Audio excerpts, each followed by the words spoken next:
Hello friends, आज के video में हम पढ़ेंगे एंट्रोपी एंड स्पॉन्टेनिटी।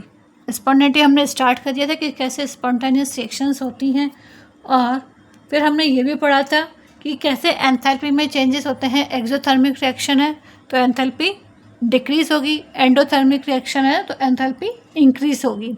आज हम पढ़ेंगे एंट्रोपी।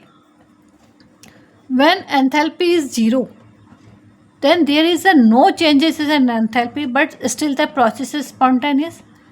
कुछ रिएक्शंस ऐसी भी होती हैं जिसमें एंथैल्पी जीरो होती है, लेकिन इसका मतलब ये तो नहीं है कि रिएक्शन हो ही नहीं रही है। रिएक्शन तो होती ही रहती है, प्रोसेस उसमें होता ही रहता है, इसलिए process is spontaneous. Let us consider. अब हम एक एग्जांपल लेते हैं। Let us consider diffusion of two gases into each other in a closed container which is isolated from the surroundings। अब हमने यहाँ पर एक कंटेनर लिया है। इस कंटेनर में दो गैसेस भरी हुई हैं जिनको हमने एक मूवेबल पार्टीशन से सेपरेट करा है। एक तो है गैस ए और ये है गैस बी। ठीक है, ये गैस ए है और गैस बी। इस जैसे ही हमने इस सेपरेटर को हटाते हैं तो गैस क्या होती है, आपस में मिक्स हो जाती है। अब the two gases gas A and gas B are respected by the black and red dots respectively and separated by a movable partition of ये हमने इस फिगर में शो किया है। When the partition is withdrawn as the figure B, the gases begin to diffuse। ये diffuse हो गई, सब एक दूसरे से मिक्स हो गई हैं। After a period of a time, diffusion will be completed। एक टाइम ऐसा आएगा जब diffusion complete हो जाएगा। अब let us examine the process before partition। We were to pick up the अब अगर हमने फिगर ए में देखें, अगर हमने यहाँ से कुछ गैस के पार्टिकल्स लिए होते तो डेफिनेटली यहाँ पे गैस ए आती। ऐसे ही यहाँ से हमने पार्टिकल्स लिए होते, इसको हम गैस ए दे रहे हैं, गैस ए और ये गैस बी। ठीक है, अगर यहाँ से फॉर डिफ्यूज़न अगर हमने यहाँ से कुछ पार्टिकल्स लिए होते तो हमारे पास गैस ए होती, अगर हमने यहाँ से लिए होते तो गैस बी होती। लेकिन इन अ केस अगर आफ्टर डिफ्यूज़न अगर हम ले लेते हैं यहाँ से, तो हमें नहीं पता कि गैस ए है हमारे पास या गैस बी है या हमारे पास दोनों ही है, तो ये हम कंफर्म नहीं कह सकते। We say that the system has be become has predictable और अ मोर कैथोडिक। ठीक है, मतलब हमें कंफर्म नहीं है कि हमारे पास गैस ए है या हमने जो पार्टिकल्स उठाए हैं, जो मॉलिक्यूल्स हमने उठाए हैं वो गैस ए हैं गैस बी के हैं, तो हम क्या हुए हैं लेस प्रेडिक्टेबल। हमें मालूम नहीं है कि हमने हमारे सिस्टम में या हमारे पास कौन सी गैस प्रेजेंट है।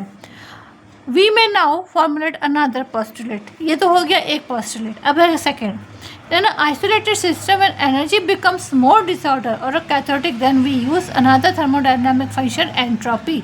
अब ऐसे कंडीशन में जब हमारे पास ये पता है कि हमारे पास एनर्जी किसी भी आइसोलेटेड सिस्टम में हमें पता है कि एनर्जी डिसऑर्डर है, कैथोटिक है, तो तब हम जो थर्मोडायनेमिक्स फंक्शन यूज़ में लेते हैं उसको हम बोलेंगे entropy. The greater the disorder भी है ना isolated system, the high is the entropy. जितनी ज़्यादा डिसऑर्डर होगा एंट्रोपी उतनी ज़्यादा होगी। मतलब कोई भी आइसोलेटेड सिस्टम में अगर उसमें गैसेस या एनर्जी डिसऑर्डर है तो उसका एंट्रोपी भी क्या होगी, हायर पोजीशन पे होगी। As far as a chemical reaction is the concept is the entropy change can be attributed to the rearrangement of atoms और ions from a pattern in the reactants to the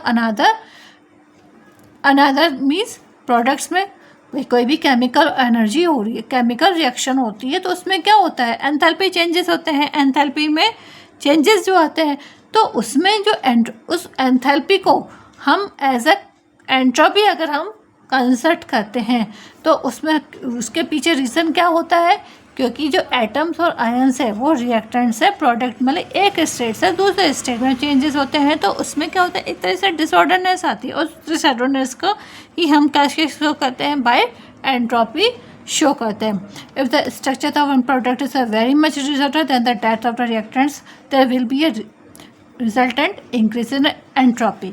तो जितना ज़्यादा उसमें disorder होगा, जितना उसमें reactions होंगे या उसमें जितना ज़्यादा प्रोसीजर होगा, उसमें डिसऑर्डर होने के चांसेस उतने ज़्यादा होते हैं और इसी में एंट्रोपी के बढ़ने के चांसेस या एंट्रोपी के इंक्रीज होने के भी चांसेस उतने ही ज़्यादा होते हैं।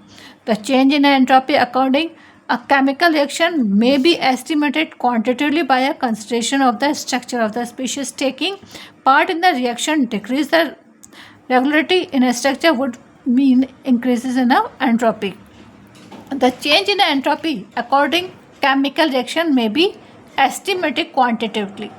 हम इसको quantitatively by a consideration, हम इसको quantitatively मैनेज कर सकते हैं या इसको हम कैलकुलेट कर सकते हैं।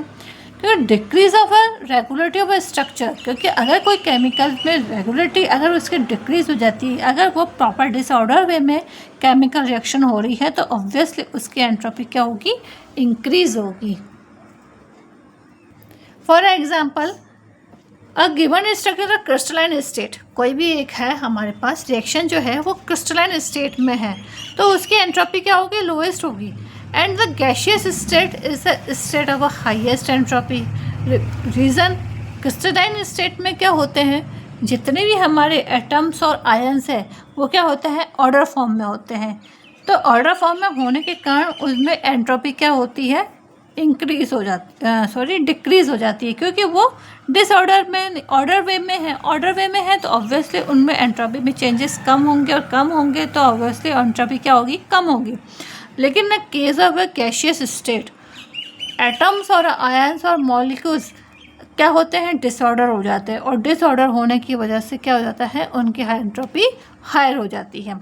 Whenever heat is added to the system, it increases molecular motion, causing increased randomness in the system. और अगर जैसे ही हम इसमें हीट पास करते हैं, हीट ऐड कर देते हैं, तो उनका रैंडमनेस इंक्रीज़ हो जाता है और रैंडमनेस इंक्रीज़ होता है तो ऑब्वियसली उनकी एंट्रोपी भी इंक्रीज़ हो जाती है। दस हीट को हमने सिंबल दिया है Q, जो हम शुरू से देते हुए आए हैं। Thus heat Q as a randomizing influence on the system.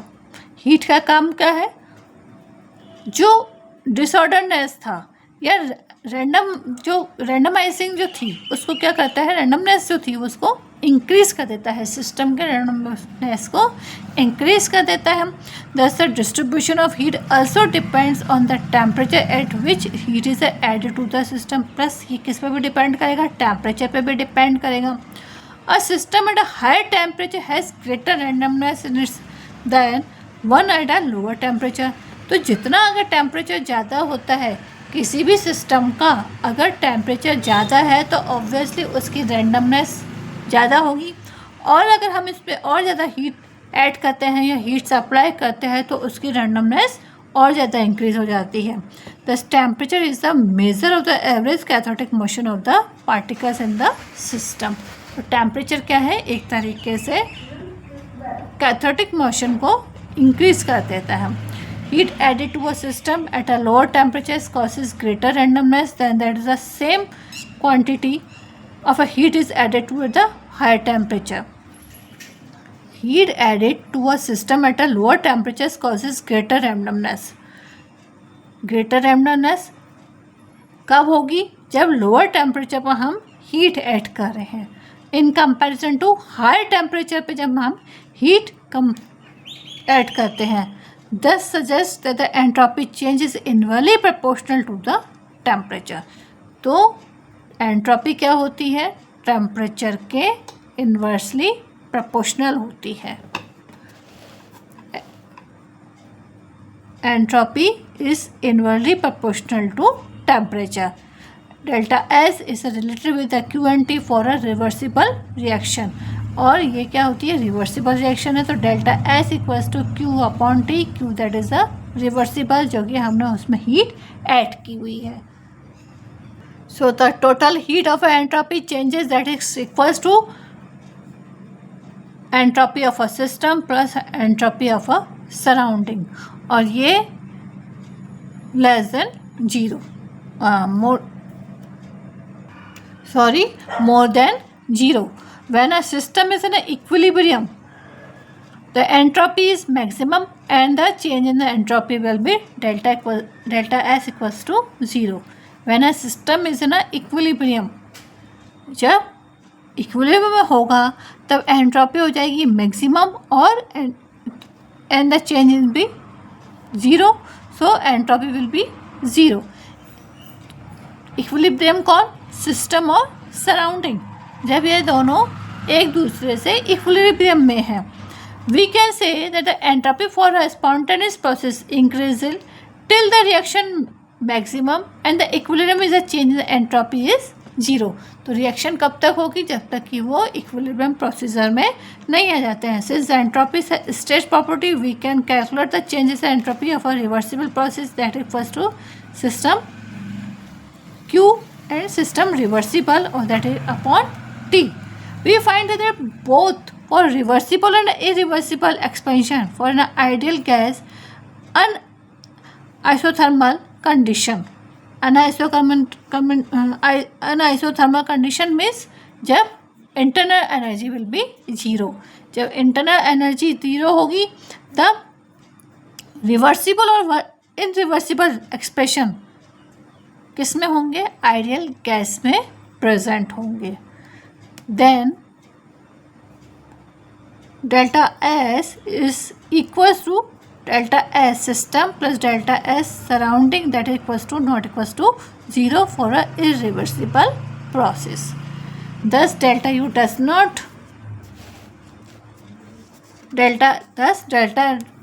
does not discriminate between reversible and a irreversible process, whereas delta S does 0.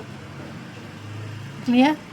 अब डेल्टा डज नॉट अ 0, मतलब अगर आपकी इंटरनल एनर्जी 0 है तब रिवर्सिबल और इरिवर्सिबल दोनों procedure continuous होती हैं, और जब डेल्टा तब और अगर ये 0 नहीं है तब आपके पास इरिवर्सिबल प्रोसेस कंटिन्यूस होती है. तो आज एंट्रोपी के बारे में ही पढ़ेंगे हम. नेक्स्ट टॉपिक नेक्स्ट क्लास में पढ़ेंगे. Thank you.